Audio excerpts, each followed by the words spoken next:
Selamat sore Pak, selamat sore Bu.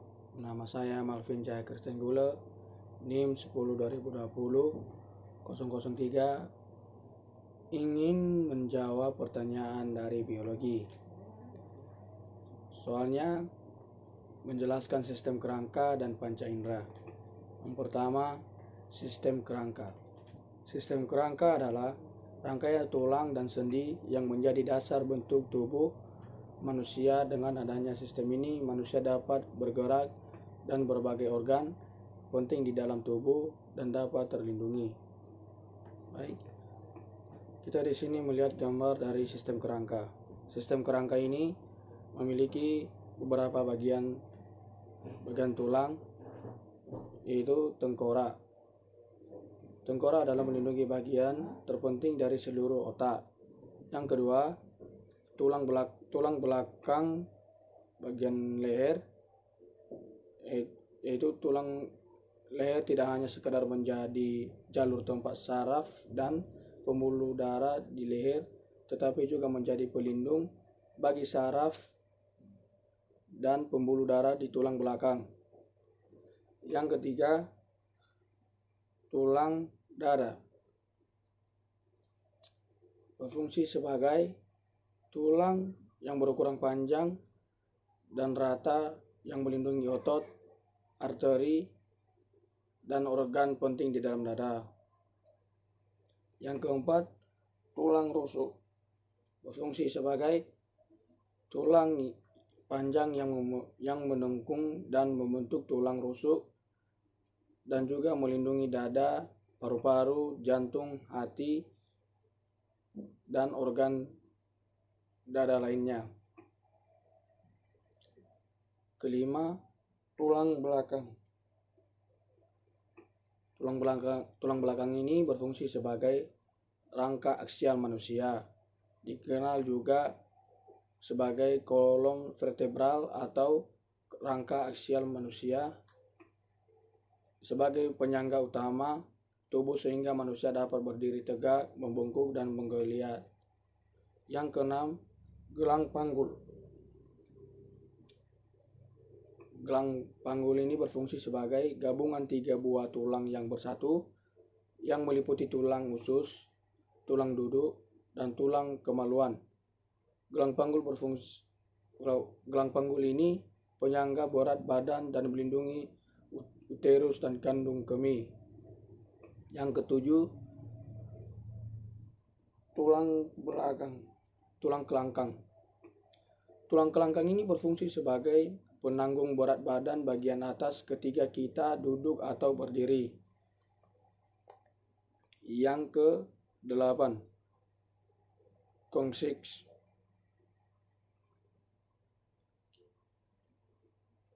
Coccyx ini berfungsi sebagai tulang akar untuk menyangga tulang di sekitar panggul dan menjadi titik pertemuan lari beberapa otot kecil.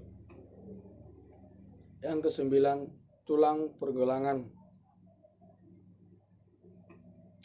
Ini tulang pergelangan tangan, yaitu berfungsi sebagai sambungan antara lengan bawah dan telapak tangan yang pada dasarnya adalah 2 baris kecil pendek tulang disebut cerpas untuk membentuk sebuah rumah di sekitar sendi aksel. Tulang telapak tangan berfungsi sebagai tulang yang menghubungkan tulang pergelangan tangan yang disebut karpal dan tulang jari yang disebut falang. 11, tulang jari tangan berfungsi sebagai membentuk struktur dari jemari. Pada dasarnya jari tangan tidak digerakkan oleh tulang dan tidak terdapat otot pada jemari. Yang ke-12, tulang paha. Tulang paha berfungsi sebagai untuk membantu kaki bergerak dengan gerakan lurus dan menekuk ke arah pinggul sehingga penting sebagai alat gerak manusia bagian bawah. 13. Tulang tempurung. Tulang tempurung ini berfungsi sebagai melindungi persendian lutut. Selain itu dapat menggerakkan lutut serta untuk bergerak dengan paha. 14. Tulang betis berfungsi menjadi tulang panjang atau tipis yang terletak di bagian belakang bawah tungkai.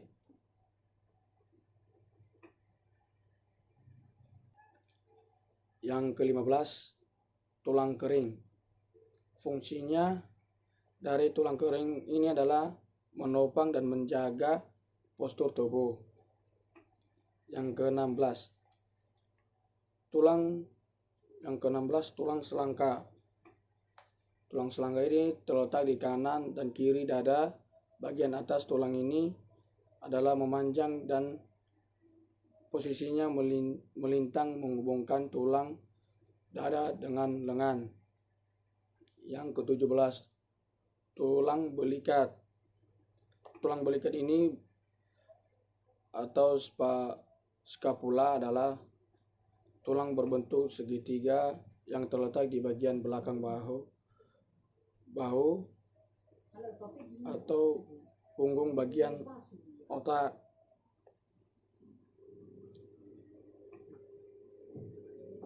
Yang ke-18, tulang lengan atas. Tulang lengan atas ini berfungsi sebagai tulang panjang pada lengan atau kaki depan hewan yang terletak antara bahu dan siku. Ke-19, tulang pengupil.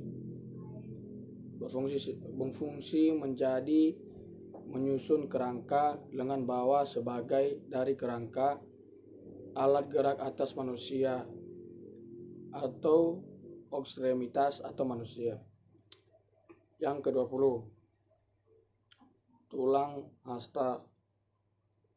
Tulang hasta ini memiliki ulna, merupakan bagian tentang yang terletak di antara dua tangan yang lengan bawah. 21, tulang pergelangan kaki. Tulang pergelangan kaki ini berfungsi terdiri dari ujung-ujung tulang kering serta tulang betis dan tumit, disatukan oleh ligamen yang cukup kuat sehingga membentuk sendi. Yang ke-22, tulang telapak kaki. Tulang telapak kaki ini umumnya kita kenal sebagai dengan istilah halus talus, sendiri terdiri atas tulang tumit dengan pergelangan kaki yang berfungsi sebagai menopang kaki. Memiliki ulna, merupakan bagian tentang yang terletak di antara dua tangan yang lengan bawah. 21, tulang pergelangan kaki. Tulang pergelangan kaki ini berfungsi terdiri dari ujung-ujung tulang kering serta tulang betis dan tumit, disatukan oleh ligamen yang cukup kuat sehingga membentuk sendi. Yang ke-22, tulang telapak kaki. Tulang telapak kaki ini umumnya kita kenal sebagai dengan istilah halus talus, sendiri terdiri atas tulang tumit dengan pergelangan kaki yang berfungsi sebagai menopang kaki. Dan yang terakhir, nomor 23, tulang jari kaki. Berfungsi sebagai keseimbangan saat berjalan, dan jari kaki memiliki mekanisme yang bersifat disebut sebagai mesin korek, yakni saat mau melangkah bagian kaki lainnya. Baik, yang kedua panca indera. Panca indera ini merupakan sistem fisiologi dalam tubuh manusia untuk mengenali, merasakan, dan merespon terhadap serangkaian stimulus secara fisik dan juga mengumpulkan informasi untuk memberikan persepsi dan respon terhadap apa yang diketahui dalam tubuh. Dalam panca indera ini ada lima bagian indera, yaitu satu, kita melihat dari gambar ini memiliki bagiannya, yaitu panca indera peraba, panca indera penglihatan, panca indera pendengaran, dan panca indera penciuman. Yang pertama, panca indera peraba. Panca indera peraba ini berperan sebagai bisa menyadari adanya sentuhan, tekanan, panasnya suhu di sekitar getaran, hingga rasa sakit. Panca indera sentuhan ini diterima melalui erupsi organ atau sel yang merespon cahaya. Yang kedua, panca indera. Panca indera ini merupakan sistem fisiologi dalam tubuh manusia untuk mengenali, merasakan, dan merespon terhadap serangkaian stimulus secara fisik dan juga mengumpulkan informasi untuk memberikan persepsi dan respon terhadap apa yang diketahui dalam tubuh. Dalam panca indera ini ada lima bagian indera, yaitu satu, kita melihat dari gambar ini memiliki bagiannya, yaitu panca indera peraba, panca indera penglihatan, panca indera pendengaran, dan panca indera penciuman. Yang pertama, panca indera peraba.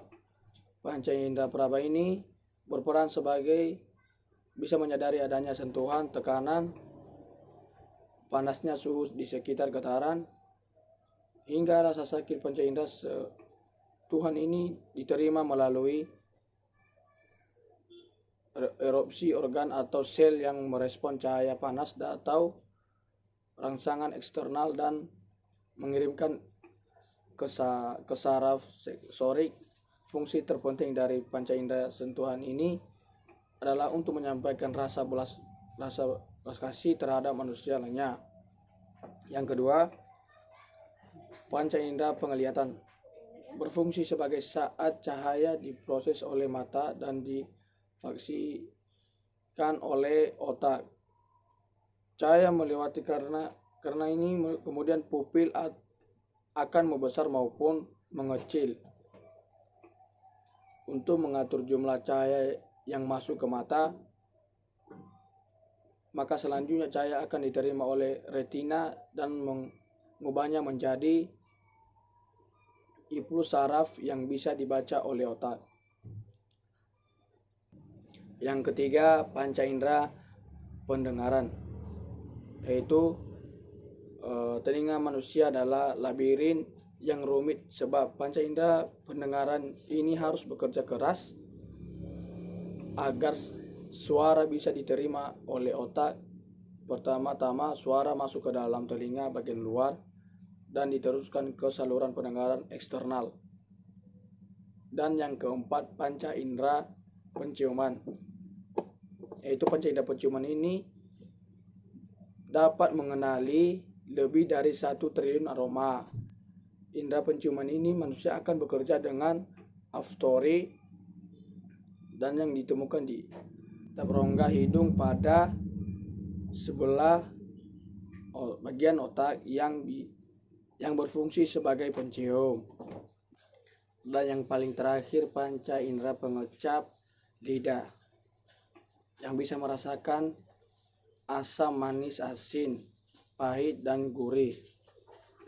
Sel ini serasa di bagian depan belakang lidah serta mulut bagian belakang dan atas mendeteksi kelima rasa tersebut. Sekian dan terima kasih.